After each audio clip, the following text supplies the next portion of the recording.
똑같은 얘기로 정청래 얘기는 어떤 얘기냐면 반 김대중 반 노무현이에요. 김대중 대통령이 늘 하는 얘기가 뭐냐면 가장 중요한 건 과정에서의 민주주의다. 원칙을 지키고 그다음에 소수의 목소리를 들어야 된다. 다수가 횡행해서는 그건 민주주의가 아니다라고 한평생을 살아오신 분이고 노무현 대통령이야말로 원칙을 늘 얘기했어요. 원칙 있는 패배를 해야 된다라고도 표현했고 그런데 이 정부에 들어서서는 다 아니에요. 김학의는 무조건 나쁜 사람이고 김학의를 잡기 위해서는 어떤 수단과 방법을 가리지 않아도 된다라고 이야기한 순간 그들은 그들이 욕하는 독재자의 옷을 입고 독재자의 발언을 하는 것이다. 그럼 민주주의가 아니라는 거죠.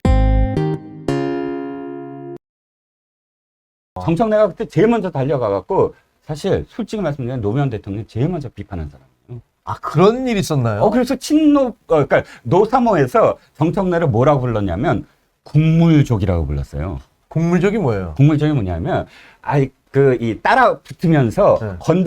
건더기는 내가 참아 달라고 썼고, 국물이라도 좀 달라? 국물이라도 내가 먹겠다 하고 쫓아다니는 사람은 당시에 국물족이라고 불렀거든요. 이건 뭐 데이터가 다 있는 것이라.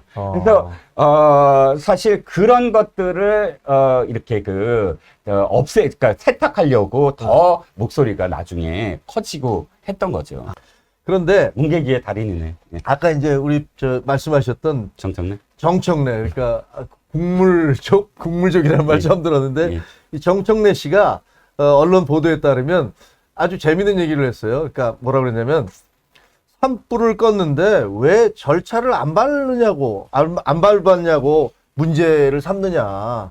이성윤에 대해서는 오히려 상을 줘야 되는 게 아니냐 이렇게 얘기를 했습니다. 이 얘기가 뭐냐면 어쨌든 김학의라는 사람에 대해서 출국하지 못하게 막았으니까 이건 잘 된 게 아니냐, 이걸 문제 삼으면 어떡하냐. 근데 이런 생각이 의외로 많은 사람들에게 퍼져 있는 것 같아요. 왜냐하면 김학의라는 사람이 나쁜 사람 아니냐라는 식의 그런 전제에 의해서 그 다음에 이 사람을 못 나가게 한 것은 어떻게 해서든지 막았으니까 잘 됐지라고 주장하는 것 같은데 그건 어떻게 생각하세요? 자, 목적을 위해서 수단과 방법을 가리지 말아야 된다는 뜻이잖아요. 그렇죠. 결과만 좋으면 된다. 그리고 절차적인 과정은 중요하지 않다. 왜? 목적이 좋기 때문에. 이거는 어떤 방식이냐면 권위주의 방식이에요.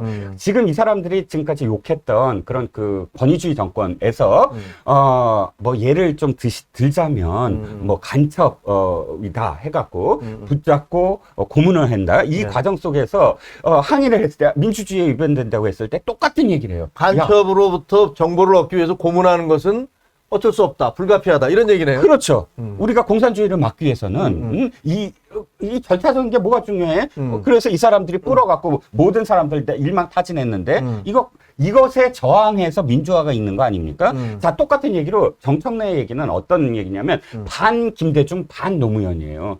김대중 대통령이 늘 하는 얘기가 뭐냐면 가장 중요한 건 과정에서의 민주주의다. 원칙을 지키고 그다음에 소수의 목소리를 들어야 된다. 다수가 횡행해서는 그건 민주주의가 아니다라고 한평생을 살아오신 분이고 노무현 대통령이야말로 원칙을 늘 얘기했어요. 원칙 있는 패배를 해야 된다라고도 표현했고 그런데 이 정부에 들어서서는 다 아니에요. 김학의는 무조건 나쁜 사람이고 김학의를 잡기 위해서는 어떤 수단과 방법을 가리지 않아도 된다라고 이야기한 순간 그들은 그들이 욕하는 독재자의 옷을 입고 독재자의 발언을 하는 것이다.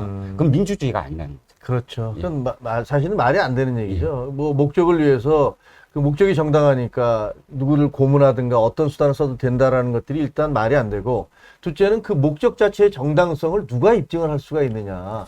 그러니까 예를 들면 대한민국 법이라는 것들이 형사소송법이 있고 민사소송법이 있는 것은 이런 절차적 정당성이 훼손되고 나면 목적의 정당성조차도 훼손된다라는 거 아니겠습니까? 그렇습니다. 근데 이분들은 나는 정청래라는 분은 국회의원인데 어떻게 법을 만드는 국회의원이 저렇게 법 정신을 깡그리 훼손시키는 얘기를 하면서 국회의원이라고 할 수 있는지. 더 무서운 거 뭔지 아십니까? 뭡니까? 법사위원장 하겠대요. 그렇죠. 갑자기 막 소름이. 그분이 그랬죠. 아니, 내가 법사위원장 하면 무슨 하늘이라도 무너져? 뭐 그런 얘기를 했죠. 하늘만 무너질 것 같지 않은데요? 지금 발언하는 거 보면. 국민 억장이 무너지는 그런 상황이 올 수 있었는데, 자, 하여튼 어쨌든 이런 식의 상황이 돌아가고 있는데 시간이 너무 아쉽네요. 시간이 앞으로 제가 네.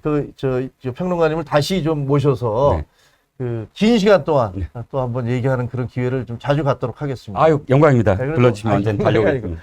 이분은 그 단편적인 말씀을 하는 것보다는 역시 하나의 주제에 대해서 깊이 있게 파는 게, 아까 뭐 저는 넓게 앓고 있지만 깊이는 잘 모릅니다라고 겸양의 말씀을 아까 저하고 티타임 할 때 하셨는데, 그게 아니고 보니까 굉장히 깊이 알고 계셔서 앞으로 이제 더 많이 모시고 그 얘기를 해보도록 하겠습니다. 그 우리 시청자 여러분들께서도 이종근 평론가 나오시면 많이 시청해 주시기 부탁드리겠습니다. 자, 그러면 아까 말씀드린 대로 오늘 이제 아쉽지만, 매우 아쉽지만 이종근 평론가님과의 말씀은 여기까지 듣도록 하고요. 그다음에 잠시 쉬었다가 잠시 뒤에는 그 뉴욕타임즈, 이것도 뉴욕타임즈, 전 세계 최고의 신문이라는 뉴욕타임즈가 서울에다 이제 지부를, 아시아 총괄 지부를 세웠는데 그 내용하고, 그다음에 뉴욕타임즈가 어떻게 그 디지털로 바꿔서 성공을 하고 있는지, 만약에 이 토론 들으고 나시면 여러분들 밖에 나가서 누구하고 얘기할 때 이런 거 알아? 라고 하면서 얘기하실 수 있을 것 같습니다.